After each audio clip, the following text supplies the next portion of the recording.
వ్యక్తి 2023 ఏప్రిల్ 29న తిరుమల పరకామణిలో చోరీ చేస్తూ ఉండగా టీటీడీ విజిలెన్స్, సెక్యూరిటీ విభాగాలు పట్టుకున్నాయి. రవికుమార్ తన లోదుస్తుల్లో దాచిన డాలర్ల కట్టను స్వాధీనం చేసుకున్నారు. అయితే నిందితుడు రవికుమార్పై చర్యలు తీసుకోకుండా లోక్ అదాలత్లో రాజీ చేశారు అప్పటి అధికారులు. పరకామణిలో రవికుమార్ చోరీలకు పాల్పడడం తొలిసారి కాదని, గతంలో కూడా అనేక సార్లు దొంగతనాలు చేసి 100 కోట్లు కొట్టేశాడన్న ఆరోపణలున్నాయి.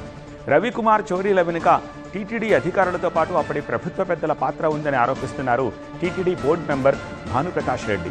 దీంతో లోక్ అదాలత్ తీర్పుపై హైకోర్టును ఆశ్రయించారు. కేసుపై విచారణ చేపట్టిన హైకోర్టు పరకామణి వ్యవహారంపై సిఐడి విచారణ చేపట్టాలని ఆదేశాలు జారీ చేసింది. ఈ నేపథ్యంలో ఇప్పుడు సిఐడి డీజీ రవిశంకర్ రంగంలోకి దిగారు.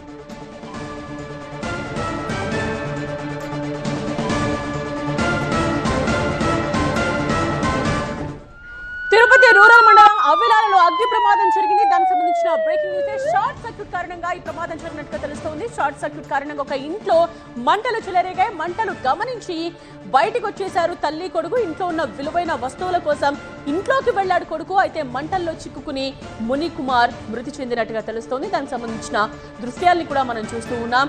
తిరుపతి రూరల్ మండలం అవిలాలలో జరిగిన అగ్ని ప్రమాదానికి సంబంధించిన దృశ్యాలు ఇవి.